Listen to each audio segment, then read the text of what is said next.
Hello bachcho, let's see this question. The question says area enclosed by curve y equal to fx and y equal to x square plus 2 between the abscissa x equal to 2 and x equal to alpha, where alpha greater than 2 is given as alpha cube minus 4 alpha square plus 8 square unit. It is known that curve y equal to fx lies below the parabola y equal to x square plus 2. Value of area bounded by the line y equal to x plus 2 and y equal to fx, x equal to 2 and x equal to 4 is clear. देखिए यहाँ सबसे पहले हम बात करें, हमें जो given है एक कर्व है y equal to f x और साथ में कर्व है y equal to x square plus 2। तो y equal to x square plus 2 की अगर हम बात करें तो पैराबोला होगा हमारे पास, और इसका जो वर्टेक्स पॉइंट हमारे पास होगा वो होगा 0,2। क्लियर। अपर साइड पे ओपन होगा ये x square equal to 4ay form में, तो अपर साइड पे हमारे पास क्या होगा, ओपन होगा। ठीक है, तो यहाँ सबसे पहले हम क्या करते हैं, इसे ड्रॉ करते हैं। देखें आप, ये हमने एक्स एक्सिस और वाई एक्सिस लिया, ये एक्स एक्सिस हो गया, वाई एक्सिस हो गया।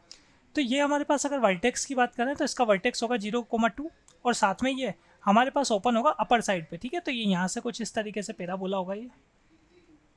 क्लियर। अब साथ में आप देखो y equal to f x के लिए क्या बोला जा रहा है, ये बोला जा रहा है it is not that the curve y equal to f x lies below the parabola. तो ये इसके नीचे की तरफ है और आपके पास x इक्वल टू 2 से x इक्वल टू अल्फा तक आपको क्या करना है, एरिया आपको गिवन है। ठीक है, तो ये इस तरीके से यहाँ कहीं भी मैं कर्व ले लेता हूँ, ये equal to y equal to f x हमारे पास हो गया, और ये तो पैराबोला था ही आपके पास y equal to x square plus 2। हम बात कर रहे हैं 2 से लेके अल्फा तक की, तो 2 से अल्फा तक की हम बात कर रहे हैं यहाँ पे। तो हमारे पास एक पॉइंट तो हो गया, या ये एक लाइन हो गई x इक्वल टू 2, और अल्फा जो है वो 2 से ग्रेटर है। ठीक है, तो ये हो गया हमारे पास x equal to alpha. Clear. तो इससे बाउंडेड एरिया जो है ये एरिया, इसकी वैल्यू हमको गिवन है कितना, alpha cube minus 4 alpha square plus 8। Clear. तो यहाँ से हम क्या कर सकते हैं, जो फंक्शन एफ एक्स है इसे फाइंड कर सकते हैं। कैसे फाइंड करेंगे, देखें सबसे पहले एरिया की बात करें तो alpha cube minus 4 alpha square plus 8। अब ये किसके इक्वल है, इंटीग्रेशन से अगर मैं इसको फाइंड करूँगा तो लिमिट आएगी 2 टू अल्फा। अपर साइड पे जो हमारे पास यहाँ पे कर्व है ये है y equal to x square plus 2, तो इसका मतलब हमारे पास आ जाएगा यहाँ पर एक्स स्क्वायर प्लस 2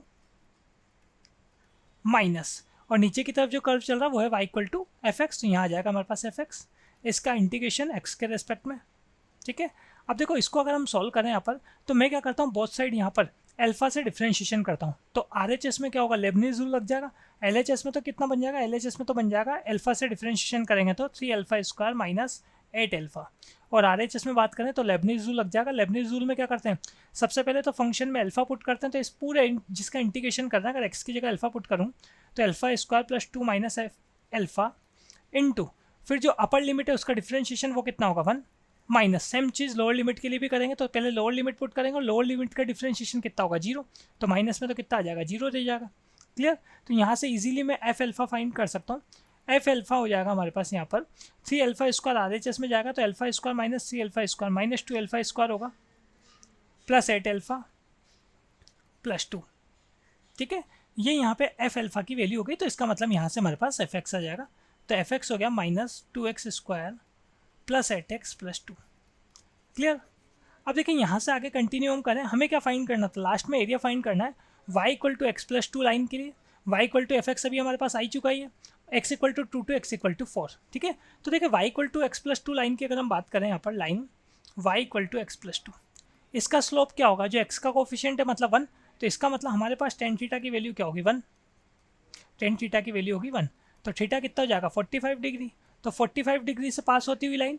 और अगर हम बात करें इसमें पॉइंट की, सी कितना चल रहा है 2, तो इसका मतलब 2 लेंथ का इंटरसेप्ट कट करती हुई लाइन। क्लियर। तो यहाँ हम इनको ड्रॉ करें, देखें पहले ये जो एफ एक्स आया ये तो हमारे पास कैसा होगा, पैराबोला होगा। ठीक है, और ये जो कर्व है ये 45 डिग्री से आपके पास एक्स एक्सिस से 45 डिग्री एंगल बनाती हुई, और साथ में इसके लिए सी कितना चल रहा है 2 चल रहा है, तो इनको हम ड्रॉ कर लेते हैं। यहाँ से इनका जो बाउंडेड हमारे पास यहाँ पर एरिया होगा या बाउंडेड जो रीजन होगा उसका एरिया फाइंड करते हैं। क्लियर। तो देखें हम यहाँ पर सबसे पहले तो एफ एक्स को ड्रॉ करें,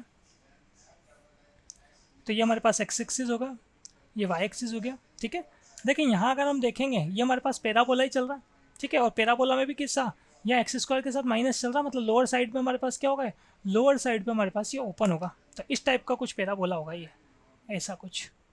ठीक है, इसका जो पीक आएगा वो भी थोड़ा आगे की तरफ आएगा हमारे पास, करेक्ट कर लेते हैं हम इसको थोड़ा यहाँ पे।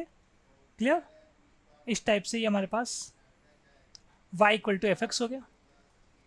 लाइन की बात करें, लाइन कहाँ से पास हो रही, एक तो हमारे पास वाई एक्सिस पर कट करेगी किस पॉइंट पे 0,2 से, ठीक है, और 45 डिग्री का एंगल, मतलब कुछ इस टाइप की लाइन होगी हमारे पास ये से, ठीक है, ये लाइन है हमारे पास यहाँ पर y = x+2। तो हमें जो बाउंडेड रीजन फाइंड करना है वो कहाँ से कहाँ तक का फाइंड करना, देखें आप क्वेश्चन में x = 2 से x = 4 तक, क्लियर। तो x = 2 यहाँ कहीं पे आएगा हमारे पास, और x = 4। देखो पहले तो हमें क्या करना होगा, ये इंटरसेक्शन पॉइंट फाइंड करना होगा, तो इसे मैं a दे देता हूँ, ठीक है। तो मैं पहले यहाँ क्या करता हूँ, इंटरसेक्शन पॉइंट a फाइंड करता हूँ। तो इंटरसेक्शन पॉइंट a ये कैसे फाइंड होगा, हमें दोनों कर्व को सॉल्व करना होगा। तो एक कर्व तो है हमारे पास y = x+2, ठीक है।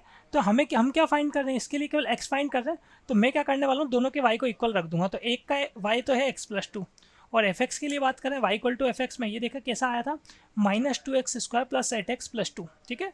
तो -2x² + 8x+2, इसको यहाँ से अगर मैं सॉल्व करूँगा तो a पॉइंट जो है इसका x कोऑर्डिनेट आ जाएगा, ठीक है। तो इक्वेशन बन रही है 2x², 8x को भी LHS में लाएंगे तो -7x = 0, ठीक है। यहाँ से x कॉमन ले लेते हैं तो हमारे पास आ जाएगा 2x - 7 = 0। तो एक आ रहा है x = 0 और एक वैल्यू आ रही है x की वैल्यू 7/2, ठीक है। तो ये दो कर्व जो कहाँ कट कर रहे हैं, देखो एक तो ये यहाँ कट कर रहे हैं जहाँ पर x कैसा चल रहा है 0, ठीक है। इस पॉइंट को मैं यहाँ पर सिंपल m दे सकता हूँ, और एक जो है ये आपके पास a पॉइंट है, तो इसका जो लिए जो x होगा वो कितना होगा 7/2। इसका मतलब यहाँ हमारे पास आएगा x = 7/2। और क्वेश्चन में अगर हम देखेंगे तो x = 4 तक हमको जाना है, तो 7/2 से तो आगे आएगा 4, ठीक है। तो ये हमारे पास यहाँ पर x = 4 लाइन हो गई, क्लियर। अब देखो हमें जो बाउंडेड एरिया है वो कौन सा है, एक तो ये एरिया है और एक ये एरिया है, यही फाइंड करना हमें। तो ठीक है, इसको सॉल्व कर लेते हैं हम यहाँ पर, इंटीग्रेशन से सॉल्व हो जाएगा हमारे पास। तो नोट कर लेते हैं यहाँ पर रिक्वायर्ड एरिया दो पार्ट में हो जाएगा हमारे पास, कैपिटल A से मैं इसको डिनोट कर लेता हूँ। तो ये जो पार्ट हमारे पास रहेगा यहाँ पर, ये A1 हो गया, और ये जो पार्ट है ये A2 हो गया, A1 + A2 हो गया, ठीक है। तो अगर हम बात करें यहाँ पर A1 की, तो A1 कैसे निकलेगा, A1 के लिए हमारे पास लिमिट लगेगी 2 to 7/2, ठीक है। और कौन से जो अपर कर्व चल रहा है ना, जो पैराबोला चल रहा है उसमें से माइनस हो जाएगा ये लाइन वाला कर्व। तो अपर कर्व जो चल रहा है हमारे पास कैसा चल रहा है, इसके लिए y है -2x² + 8x+2। इसमें से कितना माइनस होगा, इसमें से माइनस होगा x+2, ठीक है। इसमें से हमारे पास x+2 को अगर मैं माइनस करूँगा तो -x - 2 ऐसा आएगा। इसका इंटीग्रेशन करना x के रेस्पेक्ट में, प्लस A2 की बात करें तो A2 आएगा 7/2 से आएगा, ये कहाँ तक 4 तक आ जाएगा। इसमें जो अपर कर्व चल रहा है वो है x+2 में से माइनस करना है इस बार किसको, 2x² + 8x+2 को। इसका इंटीग्रेशन करना है किसके, x के रेस्पेक्ट में, क्लियर। और देखिए यहाँ पे ये जो 2x² है इसके आगे भी क्या चल रहा है, माइनस चल रहा है, ठीक है। यहाँ पे हमारे पास क्या चल रहा है, ये माइनस चल रहा है, इसको करेक्ट कर लेते हैं हम, क्लियर। फिर क्या करेंगे, एरिया फाइंड कर लेंगे यहाँ से हम। तो एरिया के लिए क्या करना, बस ये इंटीग्रेशन ही तो सॉल्व करना है हमें। तो देखें हम यहाँ पे एक तो +2 और -2 कैंसिल हो जाएगा हमारे पास, क्लियर। तो ये बन रहा है यहाँ से A = सबसे पहला वाला जो हमारे पास चल रहा है इसमें इसका इंटीग्रेशन करूँगा तो एक तो आएगा हमारे पास -2 के साथ x² का integration x³ 3, 8x - x 7x हो जाएगा, तो 7x² 2, अपर लिमिट 7/2 और लोअर लिमिट 2, ठीक है। साथ में ये जो सेकंड टर्म हमारे पास चल रही है इसकी भी अगर हम बात करें, यहाँ अगर मैं इंटीग्रेशन करूँगा, एक तो है 2x² का इंटीग्रेशन करूँगा तो 2x³ 3, फिर है -8x और +x, तो -7x का इंटीग्रेशन करेंगे तो -7x² 2, और एक +2 और -2 ये भी कैंसिल हो जाएगा। अपर लिमिट चल रही है हमारे पास यहाँ पर 4 और लोअर लिमिट चल रही है 7/2, ठीक है। तो इसको मैं इजीली सॉल्व कर लूँगा, पहले अपर लिमिट पुट करूँगा माइनस, फिर लोअर लिमिट पुट करूँगा। तो इसको जब मैं सॉल्व करूँगा तो ये आएगा हमारे पास यहाँ पर कैलकुलेशन करने के बाद 79/12, क्लियर। तो ऑप्शन में देख लेते हैं हम। So final answer is option number D। Hope you understood it well, best of luck.